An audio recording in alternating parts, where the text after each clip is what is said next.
to my channel. It's your girl Lissy, and today guys we're gonna be talking about the wonderful world and or the downfall of Toys R Us. So as a kid, Toys R Us was one of my all-time favorite places in the entire world. Like, how could it not be? Basically, if you guys have never been to a Toys R Us, let me catch you guys up as to what it is and how it kind of had its very dark downfall and it kind of fell apart over the years. Toys R Us was one of America's largest toy store chains, and the company was founded in 1957. Its first store was built in April of 1948, and these stores carried a very wide range of children's toys such as bikes, dolls, Barbies, video games, plushies. Pretty much any popular toy at the time was inside of a Toys R Us. Like, they carried literally everything and anything. Arts and crafts, I think clothing as well, outdoor necessities like water stuff for playing in the pool. They had everything at Toys R Us's. It was basically like a toy store heaven. Like a little kid in the candy store, I got so darn excited to go get a toy from Toys R Us. It was just amazing. Also, the outside of the building of Toys R Us's were always so colorful and bright with the big toony logo. Like, as a kid, I was automatically drawn to the logo, kind of like people are drawn to a McDonald's logo. Same sort of concept, the colors on that logo just made you want to go in the store. But sadly, these stores were absolutely amazing. However, they closed from bankruptcy in 2017 and 2018, and pretty much all their locations completely closed their doors and shut down forever, making a lot of people lose their jobs because there was thousands of Toys R Us employees across the whole nation that lost their job when this happened. They closed all locations in the US, the British lands, Australian locations, and pretty much everywhere else at the time. This broke my heart and so many other kids' hearts as well, because this place was so nostalgic to so many of us while we were growing up. It was like a key memory of our childhood. This place just had a certain feeling that's kind of hard to explain. It was just so extremely nostalgic. And another thing I want to mention before I get into the dark, scary stuff was there was this big giraffe mascot called Jeffrey the Giraffe that kind of represented Toys R Us. Formerly known as Dr. Giraffe, Jeffrey the Giraffe made his public debut in the 1950s in print advertisements for children's. This giraffe was famous for saying the slogan of Toys R Us. This was a quote that paved his way for the future of the company. And in the 1960s, when the children's bearing town became Toys R Us, Dr. Giraffe was renamed Jeffrey and was crowned the official Toys R Us spokes animal. Jeffrey the Giraffe has been a beloved member of the Toys R Us family ever since. In the early 70s, Jeffrey introduced his family to the world. His wife Gigi, daughter Baby G, and son Junior. They rode in their family car, the Jeffrey Mobile, a double-decker bus filled by potato chips for some reason. That was kind of spontaneous and quirky. So he had a whole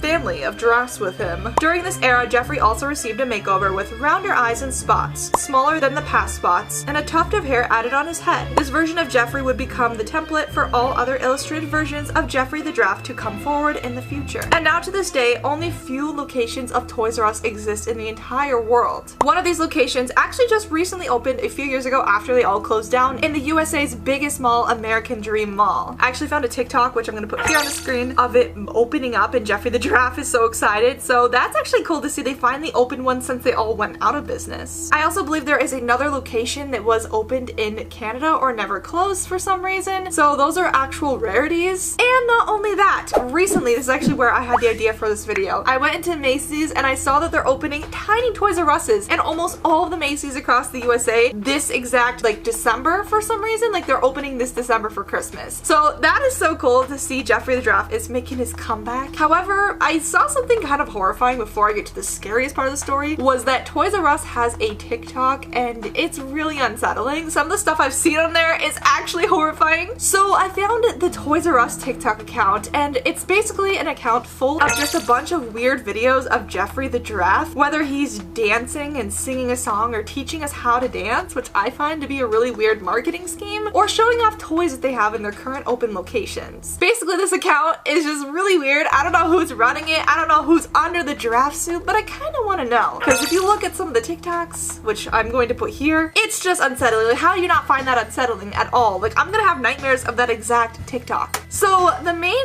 really concerning part of this whole story actually revolves around a Toys R Us that was built atop of a cursed, haunted land and had a bunch of hauntings, according to the internet, connected to this place. I think I've covered this in a past video, but it's so fascinating to me, I want to cover it again because it's just horrifying and unsettling. So this Toys R Us was located in Sunnyvale, California and has closed ever since. I believe since then it's been turned into either a pet store and then even a Walmart and even a sporting store because of all the hauntings. Accordingly to the internet, they claim that the stores became so haunted, whatever was built atop that land that the Toys R Us was on, people did not want to keep their store open and things were going wrong like left and right. The store was originally built in the 1970s as part of Toys R Us expansion to California. Almost immediately as soon as this Toys R Us was built on top of this land, employees reported strange happenings. Toys would fly off shelves, people felt phantom touches, and faucets turned on and off all by themselves with nobody in the room. It became legendary among paranormal investigators in the late 70s when it played a host to several seances by psychics. One of these seances was shown on a popular program, That's Incredible. In the episode, which features a number of delightfully terrible reenactments, Brown tells the story of a so-called Toys R Us ghost. According to Brown, she was able to make a contact with the ghost, a laborer on the farm that once stood on the spot of the new store, which the store was built on top of the farmland. As he walked down the hall towards me, he kept saying, "Have mercy on me, Beth," Brown related. She initiated the ghost's name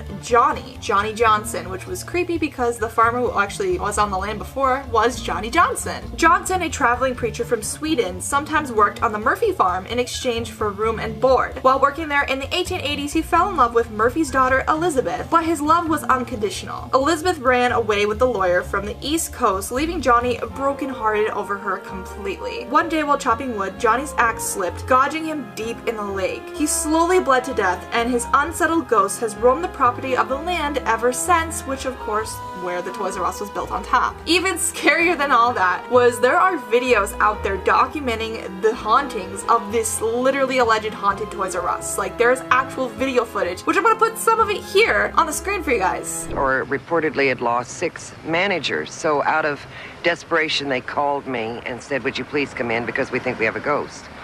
It's a story of unrequited love, and not like some of the violence we see at other, let's say, ghost stories. It's sad, it's tragic.